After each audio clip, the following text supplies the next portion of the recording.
yaitu ternyata bahwa klan Arab dan termasuk diantaranya Habib Ba'alwi itu ternyata mereka belum pernah mengajukan diri sebagai warga negara Indonesia. Artinya mereka sampai hari ini secara umum adalah bukan warga negara Indonesia. Karena bukan warga negara Indonesia, maka mereka tidak punya hak atas jabatan, atas apa itu di pemerintahan maupun di segala level, termasuk tidak punya hak atas kepemilikan tanah dan bangunan dan yang lain-lainnya.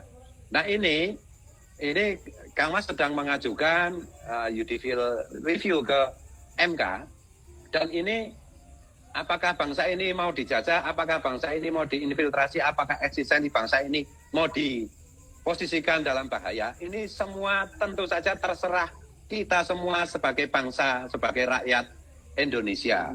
Teman-teman Mas Yoha, sekali lagi saya notice, ini bangsa dan negara kita dalam keadaan sangat-sangat berbahaya.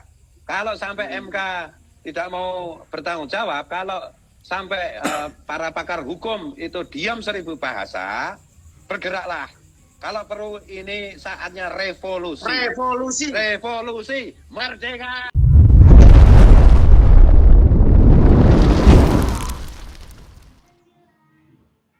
Assalamualaikum, salam sejahtera untuk kita semua. Om Swastiastu, Namo Buddhaya, Rahayu, Salam. Semoga semua makhluk berbahagia.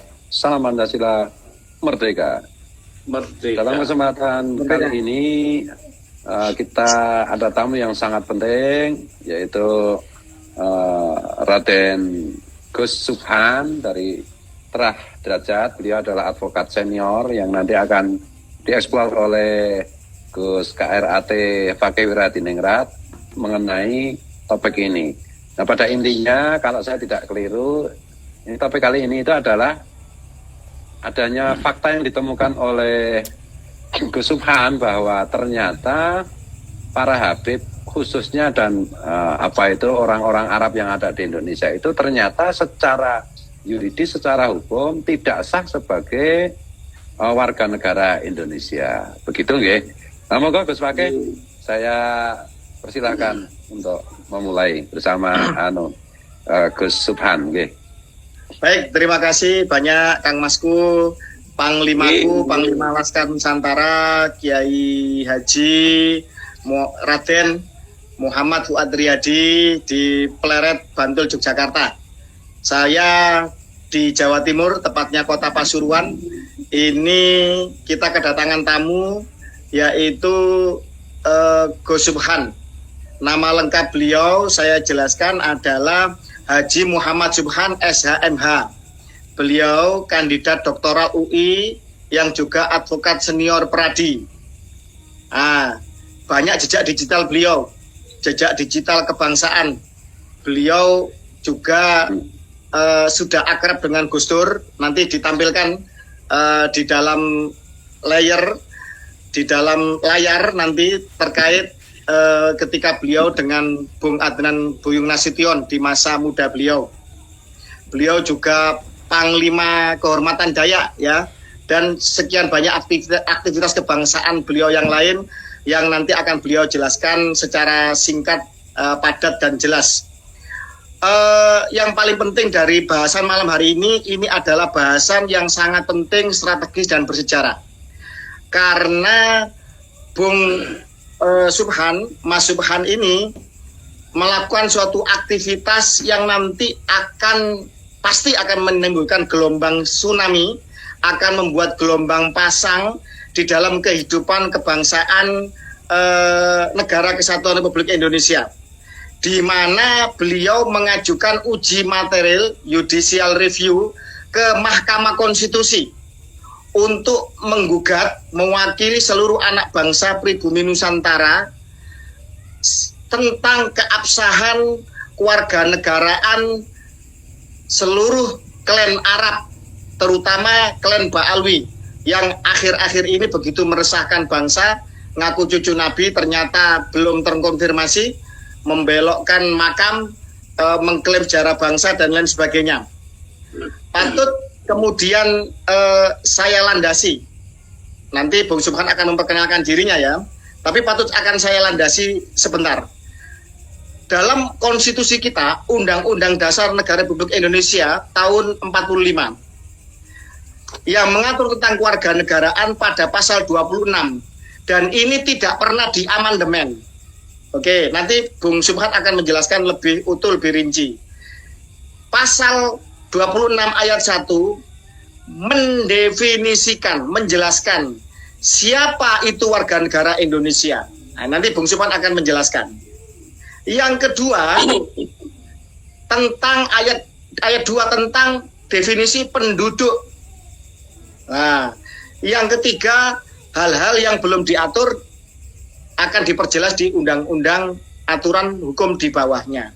Nah, Bung Subhan melakukan uji material tentang produk undang-undang yang dianggap melanggar atau bertentangan atau tidak sesuai dengan konstitusi kita di Mahkamah Konstitusi. Nah, silakan yang pertama mungkin Bung Subhan menjelaskan tentang dirinya. Oh ya, patut kami sampaikan Bung Subhan adalah Ketua Divisi Hukum Laskar Nusantara. Silakan Bung Subhan untuk menjelaskan profil. Oke, terima kasih. Assalamualaikum warahmatullahi wabarakatuh. Waalaikumsalam warahmatullahi wabarakatuh. Terima kasih, saya dipercaya sebagai Panglima atau apa tadi, kehormatan itu ya. Dan saya mengalalkan diri juga. Saya kebetulan juga diangkat sebagai Panglima Seberang Dayak pada tahun 2022. Karena concern saya terhadap kebangsaan, dan saya juga mendapat kehormatan dari warga Maluku sebagai apa di Maluku itu dikatakan sebagai ya ketokohan untuk memperjuangkan kebangsaan ini. Jadi berangkat dari situ, saya sebenarnya concern kewarganegaraan ini sejak kuliah. Saya melihat fenomena di lapangan, di masyarakat, ternyata banyak warga negara yang peranakan. Nah, dalam Undang-Undang Dasar Negara 1945 diatur di pasal 26. Kebetulan kalau bisa membaca yang masih lama, di penjelasannya disebutkan, penjelasan itu oleh Mr. Supomo dijelaskan, warga bangsa peranakan dapat menjadi warga negara Indonesia asal memiliki pengesahan. Nah, maka lahirlah Undang-Undang Kewarganegaraan. Pada saat Undang-Undang Kewarganegaraan pertama tahun 1958 itu keluar, Bung Hatta mengeluarkan maklumat bagi warga keturunan dikasih pilihan memilih menjadi warga negara Indonesia atau pulang. Nah, itu pilihannya. Itu Bung Hatta bilang begitu. Maka lahirlah PP 10. PP 10 ini mengatur pengakuan kekuasaan kedaulatan negara. Nah, saudara-saudara kita yang peranakan kebanyakan itu mengurus kewarganegaranya seperti orang Tionghoa, orang Belanda, orang India. Nah, orang Arab ini nggak mau mengakui kemerdekaan Indonesia, maka dia tidak mengurus kewarganegaraannya dan juga tidak pulang. Karena apa? Dia menganggap oleh Belanda dijadikan masyarakat kelas 2. Jadi dia nggak mau mengakui kemerdekaan Indonesia. Jadi dia nggak mau juga mengurus sebagai warga negara Indonesia. Masyarakat kelas 2 itu maksudnya merasa lebih tinggi daripada putra-putri bangsa Nusantara gitu ya? Iya, kebetulan diberi kedudukan itu oleh Belanda. Nah, kita pribumi disamakan dengan anjing oleh Belanda. Gitu. Jadi itu pertama sejarahnya begitu kewarganegaraan mereka. Terus sampai sekarang ada Undang-Undang Dasar juga pasal 28D hasil amandemen terakhir itu, pasal 28D menyatakan bahwa yang dapat kesempatan dalam pemerintahan itu warga negara. Artinya warga negara, harus warga negara yang ikut dalam pemerintahan. Jadi gubernur, jadi menteri, jadi apa saja. Itu harus warga negara. Tidak boleh setiap orang. Itu pasal 28D itu disebutkan di situ. Untuk yang khusus kesempatan dalam pemerintahan adalah warga negara. Itu adalah pasal hak asasi. Nah, itu khusus itu. Artinya apa? Pendiri bangsa ini ingin agar negara ini tidak dipimpin oleh orang lain. Berangkat dari situlah saya menguji ke Mahkamah Konstitusi Undang-Undang nomor 12 tahun 2006 tentang kewarganegaraan. Pasal 2 itu bunyinya sama persis dengan Undang-Undang Dasar 1945 pasal 26 ayat 1. Tidak berubah bunyinya. Apa di situ disebutkan? Yang menjadi warga negara Indonesia adalah bangsa Indonesia asli. Nah, mohon dicatat itu, ada bangsa Indonesia asli. Artinya pribumi di situ. Dan orang-orang bangsa lain yang disahkan dengan undang-undang. Artinya bangsa lain bisa menjadi warga negara Indonesia asal memiliki pengesahan. Yang sekarang disebut naturalisasi. Kalau dalam undang-undang disebut pewarganegaraan. Itu. Nah, orang Arab nggak mau ngurus itu. Orang Arab, khusus orang Arab nggak mau itu. Kenapa nggak mau? Dia angkuh, dia sombong, dia nggak mau mengakui kemerdekaan Indonesia. Maka dia tetap menjadi warga kelas 2. Sama seperti kewarganegaraan Arab, Cina, itu timur. Kan ada 3 kelas waktu zaman Belanda itu. Kelas 1 itu Eropa, Belanda termasuk. Kelas 2 itu Asia Timur termasuk Arab, Pakistan, India, Cina. Nah, kita pribumi kelas 3. Makanya orang Arab tidak mau mengakui kemerdekaan, makanya juga nggak mau mengurus kewarganegaraannya. Berangkat dari situ. Nah, saya mendapatkan fenomena itu, makanya saya menguji. Saya minta kepada MK nantinya itu bahwa pengesahan sebagai warga negara, pengesahan itu harus dibuktikan, harus ada bukti. Nggak boleh cukup umpamanya ya. Ini saya udah lakukan juga.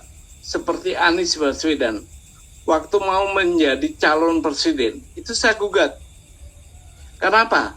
Saya yakin dia nggak punya pengesahan sebagai warga negara. Ternyata benar nggak punya dia. Tetapi hakim menyatakan bahwa hakim tidak berwenang mengadili perkara ini. Saya bawa ke Tun. Di pengadilan Tun ditolak juga, di NU juga.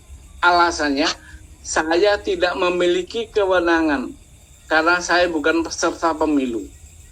Akhirnya saya bawa ke DKPP, Dewan Etik. Di Dewan Etik juga didiskualifikasi karena nggak ada pelanggaran etik. Padahal KPU mencalonkan Anies, menerima pencalonan Anies, itu melanggar Undang-Undang Dasar. Kenapa? Anies itu bukan tidak memiliki status kewarganegaraan sejak kelahirannya. Pasal 6 itu mengatur calon presiden dan calon wakil presiden harus warga Indonesia sejak kelahirannya. Artinya apa? Orang tuanya Anies harus warga negara, sehingga dia bisa dikatakan warga negara sejak kelahirannya. Dan itu nggak punya. Meskipun punya KTP ya? Dia hanya punya KTP dan KK. Sementara baik. Jadi gini. KTP gini, ketundukan KTP dan KK itu tunduk pada Undang-Undang Administrasi Kependudukan. Sementara kewarganegaraan, pengesahan itu tunduk pada undang-undang kewarganegaraan. Jadi beda, kompetensinya beda. Yang mengesahkan pun beda. Kalau KTP atau KK cukup dukcapil, sementara kewarganegaraan itu sampai presiden. Ya, sebenarnya gini, Kang Mas Subhan, itu di pasal 26 UUD 45 itu telah jelas. Kalau ayat 1 mengatur tentang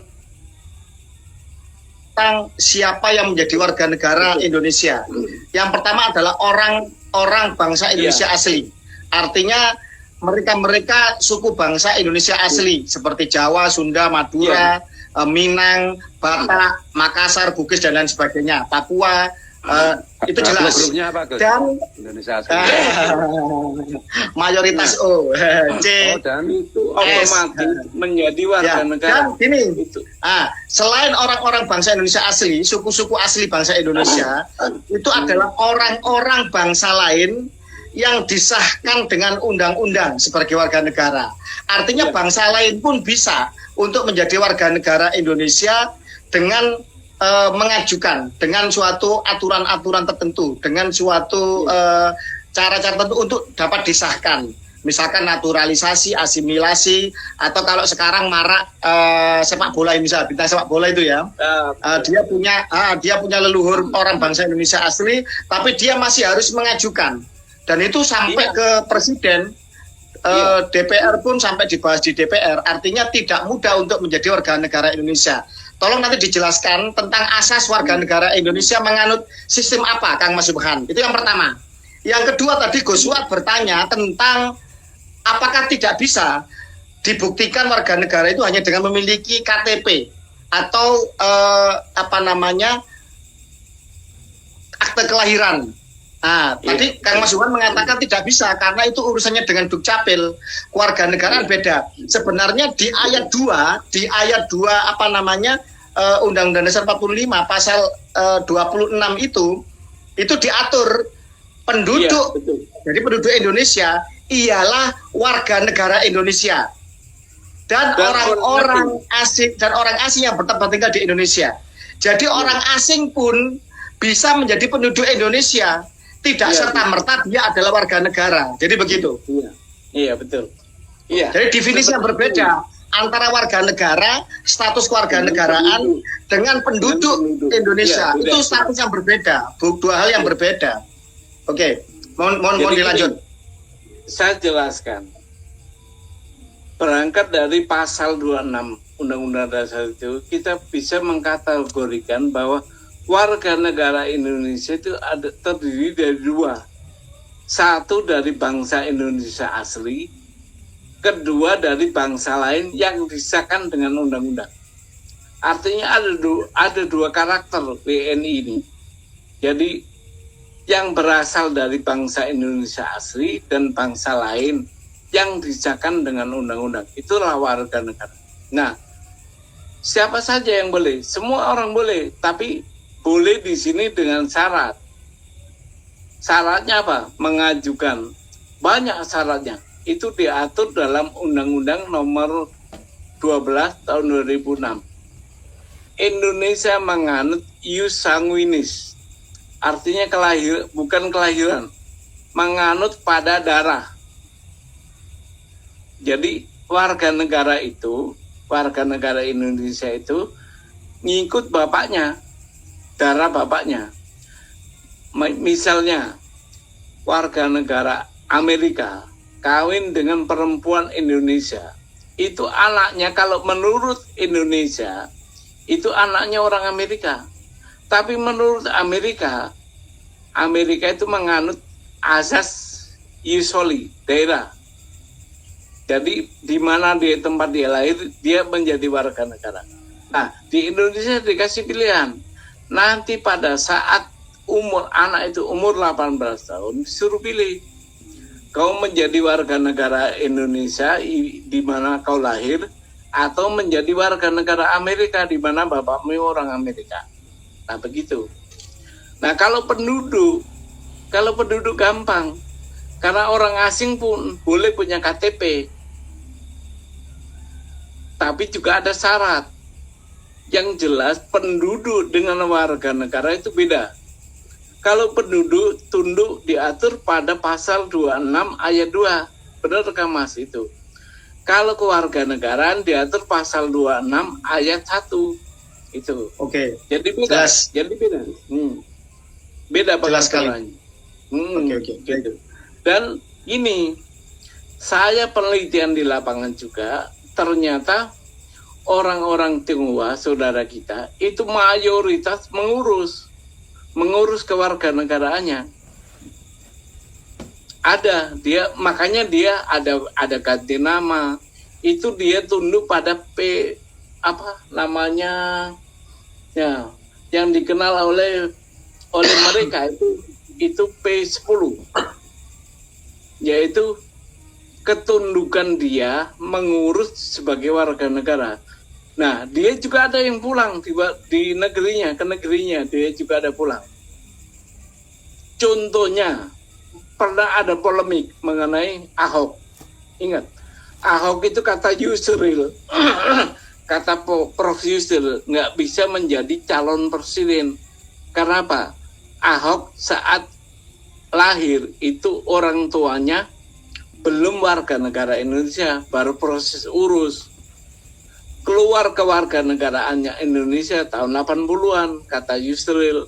Maka Ahok waktu lahir itu belum warga negara Indonesia bapaknya. Sehingga Ahok bukanlah memiliki kewarganegaraan Indonesia sejak kelahirannya. Itu kata Yusril. Ya, artinya apa? Ada pembanding di situ. Kalau calon presiden itu spesialis, makanya untuk mengganti dulu kan harus orang Indonesia asli, bangsa Indonesia asli. Terus diamandemen menjadi warga negara Indonesia sejak kelahirannya. Nah, orang klan Ba'alawi, Arab khususnya, tidak akan bisa menjadi calon presiden. Karena apa? Karena dia tidak memiliki pengesahan sebagai warga negara, orang tuanya terutama, sehingga dia tidak menjadi warga negara sejak kelahirannya. Itu penjelasannya. Oke. Begini. Sekarang saya lanjut sedikit. Kenapa saya minta? Karena sekarang di lapangan secara empirik terjadi orang-orang Arab, orang-orang yang tidak punya pengesahan sebagai warga negara ternyata ikut dan diajak dalam pemerintahan. Maka saya nggak rela negeri saya dipimpin oleh orang-orang yang tidak memiliki pengesahan sebagai warga negara. Itu dipicu dari itulah saya mengajukan uji materi. Sehingga pasal 2 nanti inkonstitusional kecuali dibuktikan dengan pengesahan. Hanya kata-kata itu aja, dibuktikan. Karena selama ini dia nggak punya bukti itu. Artinya apa? Panah saya ini saya tujukan kepada siapa saja sebenarnya. Tapi kalau kena Ba'alawi, itu ya alhamdulillah kena. Memang dia bukan WNI, gitu loh. Oke, baik. Jadi gini, perjuangan Kang Mas Subhan sejak mahasiswa, itu nanti ditampilkan foto beliau bersama Gus Dur, Bung Adnan Buyung Nasution, kelompok-kelompok yang pro kebangsaan, pluralisme sejak zaman dulu. Terbukti beliau juga aktif di berbagai macam kegiatan di suku-suku pribumi asli Nusantara. Keresahan beliau, keprihatinan beliau bahwa telah terjadi kesalahkaprahan di dalam struktur hierarki kebangsaan ini, di mana ketika zaman penjajahan, tadi saya ulas ya, tadi beliau mengulas juga tentang segregasi kelas, pembagian kelas, warga elit adalah kulit putih, terus kemudian warga timur asing jauh itu warga kelas 2, Arab, India, Cina, dan lain sebagainya. Sementara pribumi kita disamakan dengan anjing kelas 3, Honden and Inlander for Verboden. Nah, seperti itu. Iya, betul. Ini ternyata menurut eksplorasi beliau, penelitian beliau, hanya klan Arab atau mayoritas klan Arab, terutama klan Ba'alwi, begitu ya, yang ternyata tidak pernah mengajukan kewarganegaraan, sehingga bisa dikatakan mereka itu tidak sah untuk membuat organisasi. Berarti Rabitul Alawiyah tidak sah tuh, karena dia organisasi yang menghimpun orang asing. Itu yang pertama. Yang kedua, berarti klan Ba'alwi tidak boleh menjadi one team press. Betul nggak? Betul. Tidak boleh klan Ba'alwi, sebentar, tidak boleh klan Ba'alwi menjadi ASN, pejabat atau pegawai negeri. Yang kedua, tidak boleh menjadi TNI Polri, benar nggak? Betul. Tidak boleh menjadi jabatan publik, wali kota, gubernur, bupati, dan lain sebagainya, apalagi menteri. Betul apa tidak? Betul. Karena gini, saya jelaskan kenapa betul. Itu harus merujuk pada pasal 28D ayat 3. Di situ disebutkan bahwa setiap warga negara berhak memperoleh kesempatan yang sama dalam pemerintahan. Warga negara ya? Warga negara. Kalau dia punya pengesahan sebagai warga negara boleh. Kalau nggak punya nggak boleh. Haram hukumnya itu. Haram menurut konstitusi. Nah, kebetulan juga di semua undang-undang organik, undang-undang Watimpres, undang-undang kementerian, undang-undang apa saja, itu ditentukan harus warga negara Indonesia. Itu. Jadi semua undang-undang organik, mau ASN, mau Watimpres, mau kementerian, pejabat negara, anggota dewan, semua itu disebut persyaratannya harus warga negara Indonesia. Artinya apa? Orang dari bangsa lain kalau memiliki pengesahan boleh dia menjadi ikut dalam pemerintahan, tapi kalau nggak punya itu orang asing, sama aja kita dipimpin penjajah. Karena inti penjajah itu kan kepemimpinan yang dipegang oleh orang asing. Monggo Gus Suat. Wah, ini menggelegar ini nanti ini. Jadi Anies Baswedan Kemarin jadi gubernur di DKI itu tidak sah ya secara yuridis. Tidak memenuhi syarat. Itu kecelakaan tuh. Kecelakaan konstitusi kita tuh.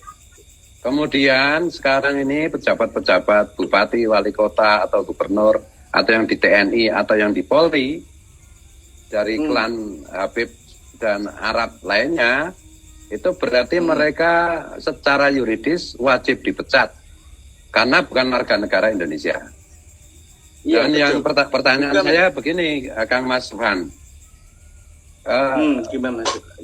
Bukan warga negara Indonesia itu, apakah itu ada bedanya antara menjadi calon presiden atau presiden dengan pejabat di bawahnya? Atau syarat ini berlaku untuk semua level, dari calon presiden maupun calon bupati, calon wakil bupati dan ASN itu semuanya sama harus warga negara Indonesia asli atau ada perbedaannya? Kalau hanya presiden yang disebut harus menjadi warga negara Indonesia sejak kelahirannya. Yang lain boleh. Yang penting warga negara. Nah, hanya presiden yang disebut pasal 6 itu. Saya dengar pasal 6 begini, masih ada bupati di daerah Jawa Barat yang katanya itu klan Ba'alwi. Berarti kan dia bukan BNI. Berarti dia harus dicopot oleh Menteri Dalam Negeri ya. Atau dia bisa mengurus seharusnya Menteri Dalam Negeri sampai Presiden paham konstitusi kita, tapi nyatanya nggak paham, makanya saya ke MK. Harusnya sampai MK itu hanya saya minta supaya bahwa pengesahan itu dengan bukti, bukan hanya narasi, tapi ada bukti, gitu loh. Nah, kalau pejabat kita level presiden, menteri semua paham dengan pasal ini, pasal 26 ini, sebenarnya nggak usah ke MK, Cukup udah itu aja, kan udah jelas itu, nggak usah ditafsir ke lain bahwa yang tidak mengesai, yang orang bangsa lain yang tidak memiliki pengesahan sebagai WNI itu bukan WNI, itu sebenarnya udah bisa dieksekusi. Artinya apa? Yang mengajak, yang mengangkat dan yang diangkat melanggar undang-undang dasar sebenarnya. Umpamanya presiden mengangkat saudara Haikal Hasan, saudara Lutfi saudara Ahmad itu yang lagi viral itu, yang anak muda itu, Raffi Ahmad itu melanggar konstitusi itu. Coba tanya, tak punya nggak dia pengesahan sebagai WNI? Dia nggak punya dia. Nah, untuk itu saya juga udah pernah protes ke Prabowo, tapi dijawab oleh Sekretariat Negara bahwa pengangkatan dia sudah sesuai dengan undang-undang. Kan kacau itu. Dulu Mas Subhan berjuang seorang diri, sehingga apa yang beliau perjuangkan itu mudah digencet, mudah dibelokkan, atau mudah kemudian diabaikan. Atau intinya itu karena seorang diri tidak ada gaungnya, sehingga kemudian jawaban-jawaban seperti yang berkelit dan lain sebagainya itu adalah jawaban-jawaban dari mereka yang tidak bertanggung jawab atau tidak berani membuat keputusan sehingga lepas tangan. Betul. Makanya di negeri ini berlaku no viral, no justice. Kalau tidak viral, maka tidak ada keadilan. Sehingga kita harapkan semua tampilnya beliau dan bergabungnya beliau ke Laskar Nusantara ini nanti menjadikan viral, menjadikan gaung perjuangan beliau ini bisa didengar di seluruh pelosok Nusantara, di seluruh lapisan elemen dan segmentasi bangsa ini. Bahwa apa? Bahwa nyata-nyata telah terjadi pelanggaran fatal konstitusi kepada sebuah klan atau sebuah ras yang ternyata tidak pernah atau belum sah menjadi warga negara Indonesia, dan mereka ternyata bisa bobol, bisa lolos menjadi calon presiden, menjadi one team press, itu Pak Lutfi bin Yahya itu menjadi utusan presiden. Sekarang ada siapa? Haikal Hasan itu, ada Raffi Ahmad bukan Arab, Kang Mas. Raffi Ahmad keturunan Pakistan kalau tidak salah. Coba diuji lagi nanti. Ya, terus kemudian menjadi wali kota kemarin, wakil wali kota, bupati dan lain sebagainya. Ini kan parah ini. Lah kalau presiden, Mendagri dan seluruh jajaran pemerintahan kita, pemangku kebijakan, pemangku negara mengabaikan ini, berarti nyata-nyata menabrak dan melanggar konstitusi, menyalahi sumpah setia jabatannya. Jadi gimana Gus? Dari syarat warga negara Indonesia, kenapa disyaratkan warga negara Indonesia di semua pemerintahan, termasuk di DPR macam-macam? Karena sekarang juga saya menduga masih banyak itu ras Arab yang di DPR yang tidak punya kewarganegaraan itu. Nah ini kan artinya, ya itu kan artinya infiltrasi ini. Ini berbahaya bagi eksistensi bangsa dan negara kita. Nah ini mahasiswa harus bergerak ini. Teman-teman mahasiswa, adik-adik mahasiswa, ini negaramu ini kena infiltrasi ini. Dari sekelompok orang yang tidak punya kewarganegaraan, yang memangku jabatan-jabatan publik yang vital gitu.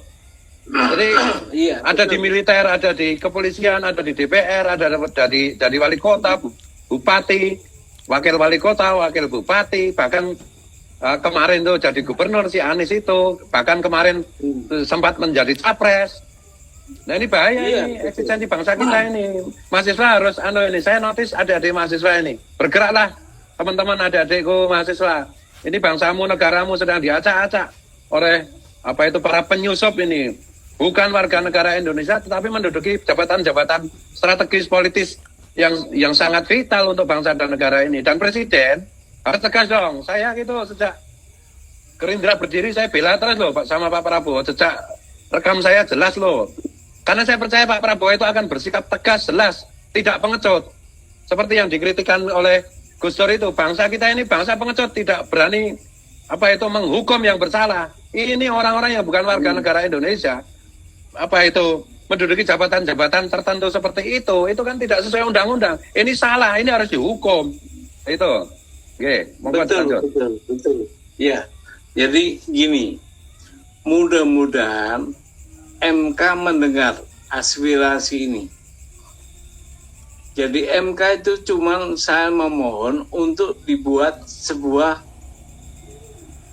diksi atau narasi bahwa orang-orang bangsa lain menjadi warga negara Indonesia dengan bukti pengesahan. Bukti. Kita minta bukti. Karena gini, pengesahan itu berupa fisik dari presiden atau sekarang Menteri Hukum dan HAM yang ngeluarin gitu. Jadi cukup dengan fisik bukti aja, nanti kita sisir orang-orang yang tidak mempunyai pengesahan, yang telanjur duduk di pemerintahan, kita minta dianulir semuanya. Mau anggota dewan, mau hakim, mau polisi, mau jaksa, harus dianulir karena itu melanggar konstitusi dan undang-undang.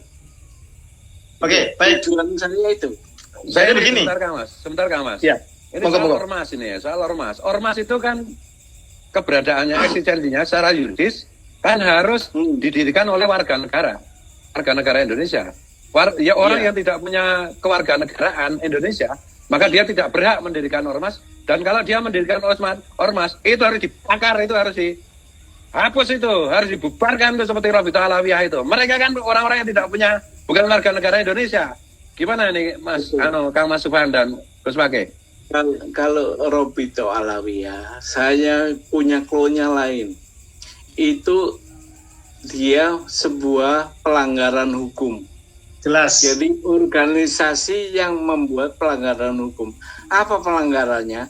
Satu, organisasi ini orang asing, orang Arab, orang bukan bangsa Indonesia. Kedua, dia membuat catatan sejarah yang dibelokkan. Itu melanggar. Kenapa? Dia mengaku keturunan Nabi dan dia membuat sertifikat. Tapi ternyata tidak nyambung. Itu perbuatan melawan hukum namanya. Jadi organisasi itu bisa dibubarkan, tapi kenyataannya eksis, bahkan Dirjen AU mengeluarkan AU-nya dia sebagai badan hukum. Gitu. Jadi gini, Kang Mas, perjuangan panjenengan ke MK Judicial Review untuk membatalkan, untuk meninjau segala produk perundangan di bawah konstitusi kita yang tidak sesuai dengan konstitusi kita, yang tidak sejalan bahkan melawan konstitusi kita, harus diberangus, harus ditinjau ulang, harus dibatalkan. Ini adalah perjuangan menjebol sebuah pohon kebatilan dari akarnya. Kalau ini jebol, maka batang, ranting, dahan, daun, bunga, dan tidak mungkin berbuah kalau ini sampai terjebol. Artinya perjuangan panjenengan ini sangat besar, butuh dukungan seluruh anak bangsa.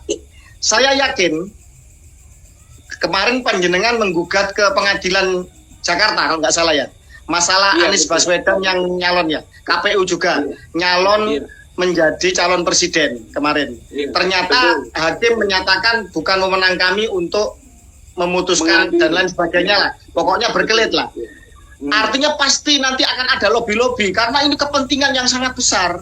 Bayangkan kepentingan yang besar. Mereka yang sudah nyaman sampai jadi jenderal misalkan, jadi di TNI Polri, mereka yang jadi DPR, jadi gubernur, bupati, wali kota dan lain sebagainya. Mereka dengan nyamannya dengan organisasinya. Organisasi ini ternyata tidak sah menurut konstitusi kita. Ini kan kepentingan yang sangat besar. Semoga Mahkamah Konstitusi kita tegak lurus bersama bangsa ini, tidak mengkhianati konstitusi itu sendiri. Dan mari kita kawal bersama, karena ini pasti lobby-lobby, mesti nanti akan menghimpun, menggalang. Karena itulah kemudian no viral, no justice. Seperti yang disampaikan oleh Gus Fuad. Begitu. Jadi gini, Gus Fakih dan Mas Subhan. Ini untuk semua orang yang paham hukum. Saya itu kan bukan sarjana hukum. Advokat, kemudian hakim, jaksa, dan semua orang yang ada di di ranah hukum ya. Ini saatnya semuanya ini bergerak membela bangsa ini. Kalian itu udah banyak dosanya. Kalau ini aja kalian picek matane, itu kalian masuk neraka beneran ini. Udah dosa-dosa kemarin itu masih bisa dimaklumi lah. Tapi ini menyangkut eksistensi bangsa dan negara ini, infiltrasi ini kedaulatan ini. Gitu. Ya umumnya kan penegak hukum itu oknumnya, kebanyakan oknum itu kan ya ahli neraka semua. Ini saatnya teman-teman yang ada di hukum, yang paham hukum, yang bergerak di dunia hukum itu bersama-sama Kang Mas Subhan untuk membongkar ini semuanya. Jangan diam, jangan pura-pura nggak lihat, jangan pura-pura budak gitu. Jangan cuma karena politik aja. Kalau Prof Yusril kemarin waktu Ahok mau nyapres bilang itu Ahok nggak bisa nyapres karena tidak sejak lahir menjadi warga negara Indonesia. Betul. Jangan cuma karena kepentingan politik sesaat. Kita loh, ini politik kebangsaan ini. Sekaligus kita klarifikasi bahwa Kang Mas Subhan, bahwa Gus Fakih, bahwa saya, ini nggak ada kepentingan politik praktis apapun. Ini semata-mata untuk menjaga kedaulatan bangsa dan negara kita dalam ranah khususnya hukum. Begitu nggih, Kang Mas? Monggo. Betul. Gini, jadi saya itu udah banyak dituduh rasis. Bukan, kalau saya dituduh rasis, amandemen itu undang-undang. Itu bunyi undang-undang dasar. Dan undang-undang dasar pasal 26 itu mayoritas diadopsi oleh konstitusi dunia. Amerika, Belanda, Perancis itu bahasanya begitu. Jadi dia menyediakan sewaktu-waktu pasti ada warga negara lain yang bangsa lain yang ingin menjadi warga negaranya. Jadi itu nggak akan dirubah itu pasal 26 itu. Itu makanya amandemen sampai 5 kali nggak dirubah itu pasal 26. Karena apa? Itulah kenyataan di dunia bahwa memang ada warga negara pribumi, ada bangsa pribumi, ada pendatang. Tapi pendatang boleh menjadi WNI atau warga negara kalau dia mengurus pengesahannya sebagai warga negara. Dan itu menjadi konstitusi dunia, bukan hanya di Indonesia. Coba baca tentang kewarganegaraan. Di Amerika begitu juga diaturnya. Sekarang begini, negara tetangga kita Malaysia, ya, negara Malaysia didirikan oleh persekutuan kerajaan kesultanan sebagai negara-negara bagian yang mendirikan federasi Malaysia. Mereka punya loh undang-undang perlindungan kepada pribumi asli Malaysia, suku Melayu. Dan lihat, orang pribumi sebagai pemilik asli tanah, aset, dan adat istiadat peradaban asli di tanah Melayu makmur. Lah ini perlindungan bangsa ini kepada pribumi bangsa Indonesia ini kok seolah-olah lemah sekali. Maka sebenarnya di satu sisi saya itu setuju sama pahlawan nasional kita, salah satu wakil presiden, kebetulan Sultan Jogja Ngarso Dalem ke-9 yang melarang kepemilikan tanah dan lain sebagainya ya untuk orang-orang yang bukan pribumi bangsa Indonesia dan terutama ras Cina sama ras Arab dan ras di luar ras pribumi Indonesia, walaupun dia telah menjadi WNI. Ingat, ini punya keistimewaan. Sebenarnya saya sangat setuju dengan ini, tetapi dalam konteks kebangsaan kita punya aturan main bahwa mereka-mereka yang menjadi warga negara boleh, baik itu pribumi maupun orang asing yang disahkan menurut undang-undang mereka sebagai warga negara. Lah, ini parah ini. Klan Arab ini semoga tidak semuanya ya, semoga ada sebagian klan Arab yang mencintai bangsa ini dan pernah mengajukan, semoga ini harapan saya. Tapi kalau klan khusus klan Ba'alwi ini jangan biadab, kurang ajar banget ini.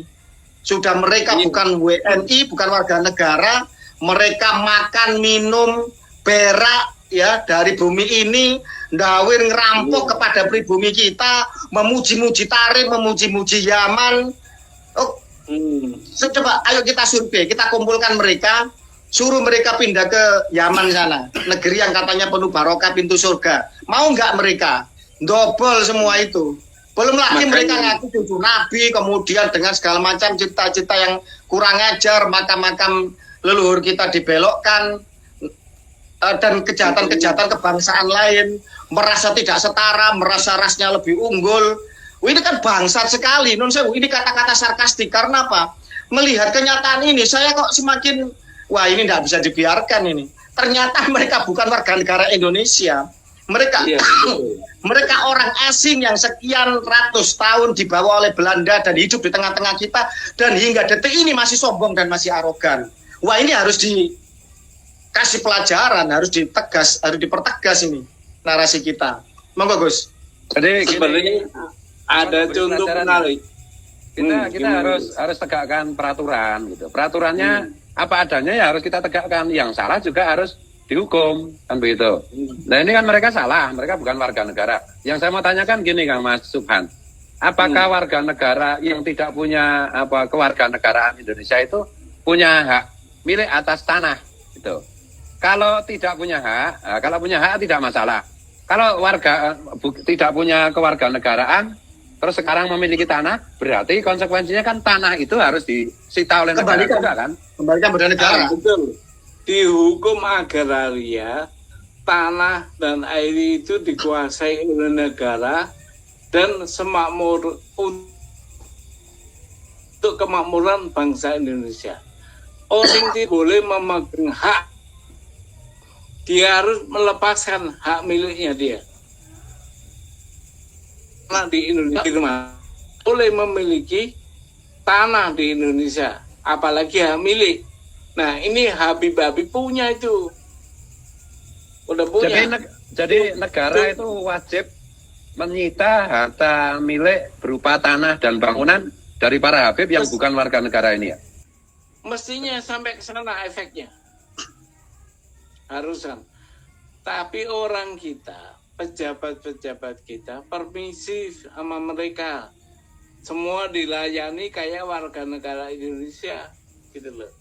Jadi gini, Kang Mas, nggak bisa diabaikan bahwa kenapa kok kita bangsa Indonesia yang mayoritas Muslim ini permisif kepada orang-orang Arab, terutama klan Ba'alwi yang pertama karena mereka agamanya sama, mayoritas dengan agama mayoritas, sama-sama Muslim, sehingga kita menerima mereka dengan mudahnya. Ya permisif tadi itu yang pertama. Dan itu yang tidak kedua, adil itu berarti orang Islam tidak adil itu. Tidak adil orang Islam. Yang kedua, klaim mereka sebagai cucu Nabi adalah password kunci yang sangat jahat untuk kemudian membuat kita lalai, membuat kita tidak waspada, untuk membuat kita begitu mudah untuk tunduk dan mantuk-mantuk ketika kemudian kita tidak mempertanyakan keabsahan mereka sebagai warga negara. Ini masalah serius loh. Ini masalah kebangsaan, masalah aset, masalah strategis, masalah keamanan bangsa, masalah segala hal, masalah pertahanan, masalah keamanan. Bayangkan seandainya kemudian negara ini dipimpin oleh orang-orang yang bukan warga negara Indonesia. Apalagi sekarang terindikasi mereka jelas-jelas klan Ba'alwi ini melalui organisasi terlarangnya FPI jelas mendukung khilafah. Mereka adalah malah proksi utama dari gerakan khilafah internasional. Mereka menghina Pancasila, mereka menginjak-injak bendera merah putih. Awalnya halus, diklaim mereka nanti pasti akan haram menghormat pada bendera merah putih dan lain sebagainya. Baik yang moderat maupun yang radikal sama. Mereka ini musang berbulu domba. Dan ini, bangsa ini harus bertindak. Jadi seorang Tuhan yang kebetulan terah derajat, Terawali Songo, dekat sama Gus Dur di masa silam, dekat sama orang-orang yang pro demokrasi, orang yang pro kebinekaan pluralisme dan lain sebagainya, harus didukung oleh semua anak bangsa. Ini vital. Mari kita kawal perjuangan beliau, berjuang di Mahkamah Konstitusi ini. Dan tolong hakim-hakim di Mahkamah Konstitusi, tolong jangan sampai Anda mau dilobi, jangan sampai Anda berbelok arah, jangan sampai Anda silau dengan apapun. Kalau Anda memang betul-betul mencintai bangsa ini, Anda harus tegak lurus dengan konstitusi itu sendiri. Jangan meludah di piring tempat kita makan. Jangan di lembaga pembela konstitusi, malah kita akan melanggar konstitusi. Jadi Siapa bangsa kalian kalau sampai itu? Jadi gini, kalau orang-orang yang paham hukum di Indonesia, baik yang berwenang maupun yang di luar pemerintahan, kalau tidak bertindak, ini bahaya sekali ini. Ini bisa terjadi revolusi ini. Itu loh. Karena ini pelanggaran konstitusi, ini langsung bertabrakan dengan kepentingan eksistensi bangsa dan negara kita ini. Ini kalau mahasiswa, teman-teman adik-adik mahasiswa menyerukan revolusi, kalau masalah ini tidak selesaikan, saya dukung sepenuhnya. Karena ini berbahaya sekali untuk eksistensi bangsa dan negara kita ini. Gimana Betul. Ini Kang Mas Irfan? Gus, untuk hal itu saya sudah membuat surat terbuka kepada Pak Prabowo bahwa kita harus berdisiplin berwarga negara. Tapi nggak dapat tanggapan. Ini suratnya. Surat terbuka kepada Pak Prabowo tentang disiplin kewarga negara. Itu kebijakan Trump. Trump itu membuat kebijakan pemurnian kewarganegaraan. Artinya apa? Presiden kita juga harus begitu. Pertama-tama yang harus dibenahi warga negara dulu. Trump itu begitu jadi presiden kedua nih, dia menandatangani kalau di sini impres atau kepres bahwa warga asing itu akan ditertibkan. Nah, kita juga harus begitu. Karena Amerika banyak warga negara asing dari negara tetangga yang lompat pagar lah apa-apa itu. Nah, itu ditertibkan. Berangkat dari itu, saya membuat surat ke Pak Prabowo untuk disiplin berwarga negara. Kenapa begitu? Karena kita punya undang-undang dasar yang mengatur tentang warga negara. Tapi kenapa banyak orang asing, orang lain yang bukan warga negara, tapi malah justru diajak dalam pemerintahan? Itu surat terbuka saya kepada Pak Prabowo. Nanti kita blok besar-besaran, Kang Mas. Nanti kita sebarkan ke semua keraton, ke semua ormas kebangsaan, ke semua pejuang-pejuang Nusantara untuk menyuarakan, menggemakan ini. Bahwa bukan saja mereka memalsukan nasab sebagai cucu Nabi, bukan saja mereka membelokkan sejarah bangsa, bukan saja mereka mengkapitalisasi agama Islam terutama, bukan saja mereka melakukan hegemon dan kooptasi untuk bangsa ini, bukan saja mereka ingin merampok kebudayaan, sejarah kita, peradaban kita, tapi nyata-nyata mereka orang asing yang berlaku kurang ajar di negeri tercinta kita. Ini harus ditindak dengan lantang dan tegas ini, tidak ada kompromi untuk ini. Betul. Saya wujudkan dengan hukum. Karena Setuju. ini masalah hukum. Jadi bukan hanya wacana. Saya berjuang di ranah hukum, mudah-mudahan ada hasil ya. Amin. Gitu. Amin. Kalau wacana aja nggak ada selesai, tapi harus ada vonis hakim. Langkah Vonis nyata. hakim lah yang menyelesaikan ini. Nah, kebetulan MK punya wewenang untuk ini. Oke, setuju. Kalau menurut logika hukum panjenengan selaku lawyer senior, selaku juga pakar hukum, kan sebentar lagi doktoral. Gimana kira-kira putusan MK kira-kira? Kalau melihat logika hukum yang jenengan bangun. Saya hakul yakin menang. Oke, Karena merdeka. ini fakta. Ini undang-undangnya begitu. Undang-undang dasar dan undang-undangnya begitu bunyinya. Betul. Dan Sebenarnya undang-undang organik semua Betul.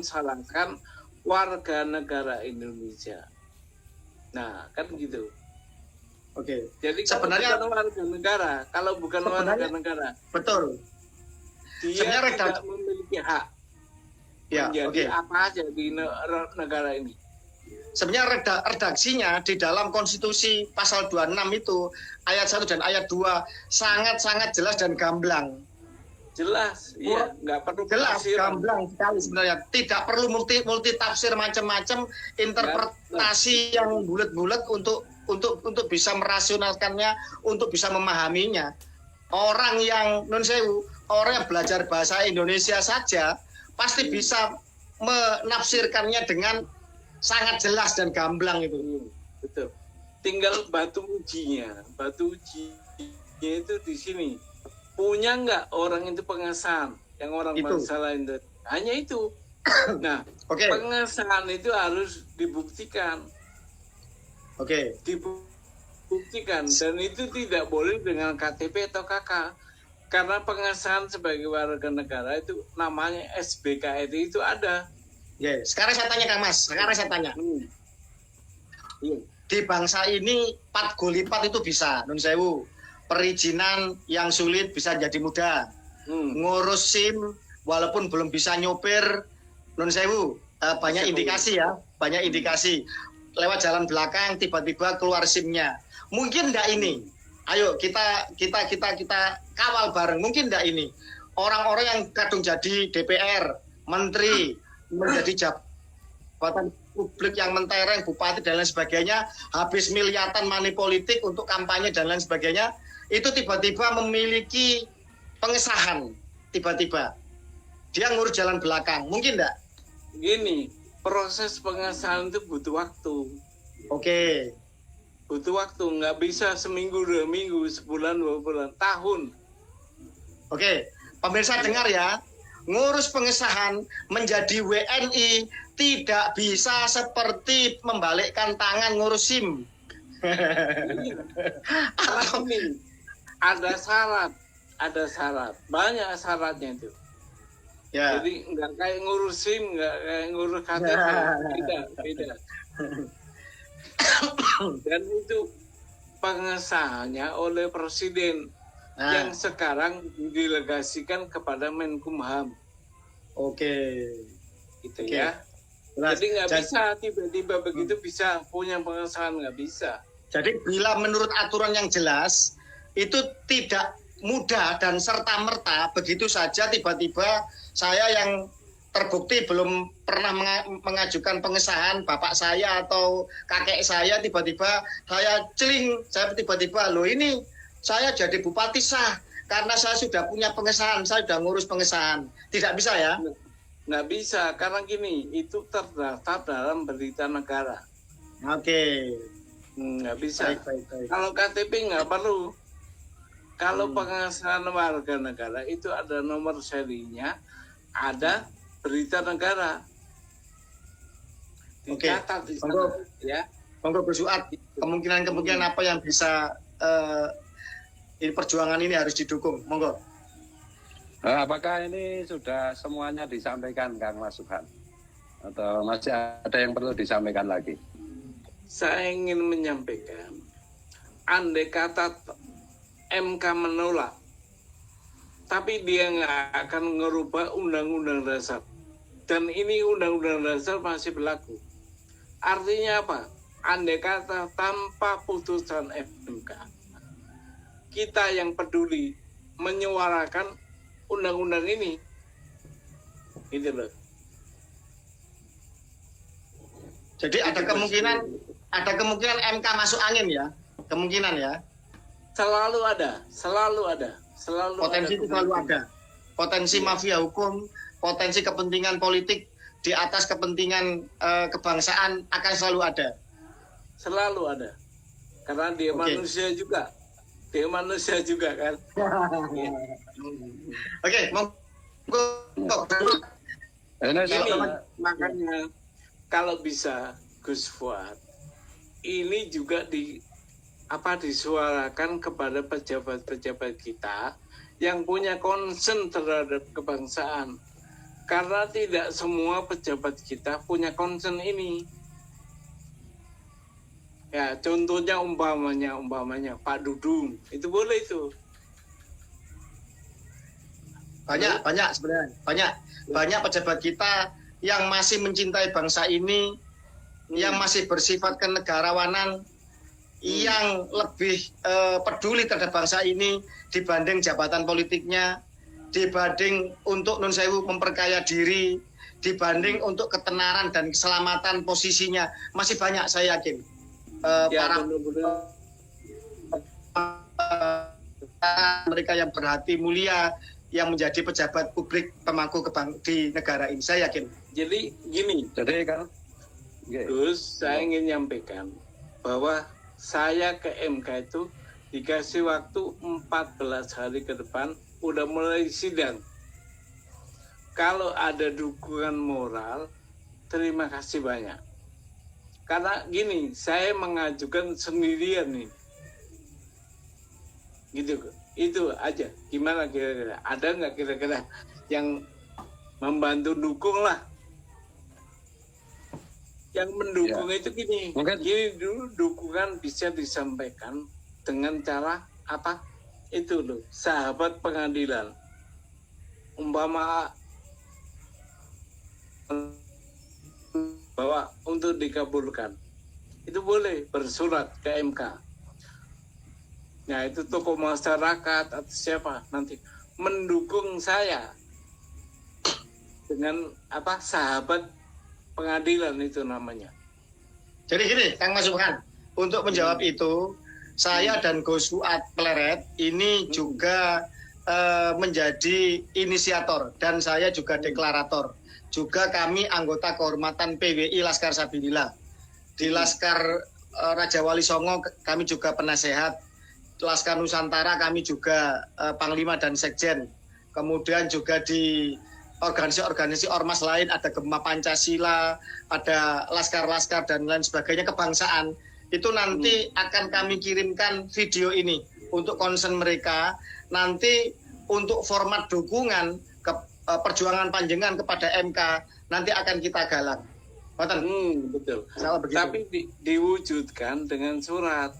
Itu namanya sahabat pengadilan. Bikin aja bahwa toko ini mendukung gugatan apa atau permohonan nomor sekian. Gitu aja. Oke, siap. Gitu ya. Baik. Oke, siap. Saya nggak butuh kehadiran atau nggak butuh biaya, tapi dukungan itu penting untuk negara kita. Siap. Baik. Mungkin ada. Insya Allah untuk biaya, tenaga, pikiran saya handle sendiri. Ya. Ada closing statement atau ini sudah closing statement? Sudah. Closing statement saya, mari kita jaga Indonesia agar tidak dipimpin oleh bangsa lain. Siap. Siap. Luar biasa. Bangga Gus Fuad. Closing langsung ditutup. Narasinya apa? Jadi begini, ini ternyata ada pelanggaran konstitusi besar-besaran yang langsung bertabrakan dengan kepentingan eksistensi bangsa dan negara kita, yaitu berupa seperti disampaikan Kang Mas tadi berdua, yaitu ternyata bahwa klan Arab dan termasuk diantaranya Habib Ba'alwi itu ternyata mereka belum pernah mengajukan diri sebagai warga negara Indonesia. Artinya mereka sampai hari ini secara umum adalah bukan warga negara Indonesia. Karena bukan warga negara Indonesia, maka mereka tidak punya hak atas jabatan, atas di pemerintahan maupun di segala level, termasuk tidak punya hak atas kepemilikan tanah dan bangunan dan yang lain-lainnya. Nah ini Kang Mas sedang mengajukan judicial review ke MK, dan ini apakah bangsa ini mau dijajah, apakah bangsa ini mau diinfiltrasi, apakah eksistensi bangsa ini mau diposisikan dalam bahaya, ini semua tentu saja terserah kita semua sebagai bangsa, sebagai rakyat Indonesia. Teman-teman mahasiswa, sekali lagi saya notice, ini bangsa dan negara kita dalam keadaan sangat-sangat berbahaya. Kalau sampai MK tidak mau bertanggung jawab, kalau sampai para pakar hukum itu diam 1000 bahasa, bergeraklah. Kalau perlu ini saatnya revolusi. Revolusi. Merdeka. Merdeka. Merdeka. Merdeka. Merdeka. Salam Merdeka. Pancasila. Salam Pancasila. Kalau ada Oke. salah, ada keliru, kita bertiga mohon maaf yang sebesar-besarnya. Wallahu a'lam bishawab. Ini semata-mata kecintaan kami kepada bangsa dan negara kita. Tidak ada kepentingan apapun selain itu. Iya, Terima betul. kasih. Terima Assalamualaikum. kasih. Waalaikumsalam warahmatullahi wabarakatuh. Sampai jumpa lagi.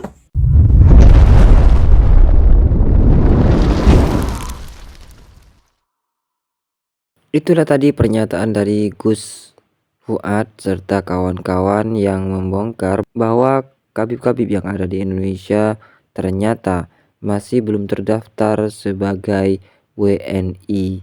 Dan tadi sudah kita simak bersama seruan dari Gus Fuad beserta kawan-kawan untuk bisa membongkar hal tersebut dan melawan doktrin-doktrin yang dilakukan oleh kabib-kabib yang ada di Indonesia. Bagaimana menurut pendapat teman-teman semua? Silahkan lanjut di kolom komentar. Terima kasih selalu support Arman Al-Fatih. Kita jumpa lagi di video selanjutnya. Assalamualaikum warahmatullahi wabarakatuh.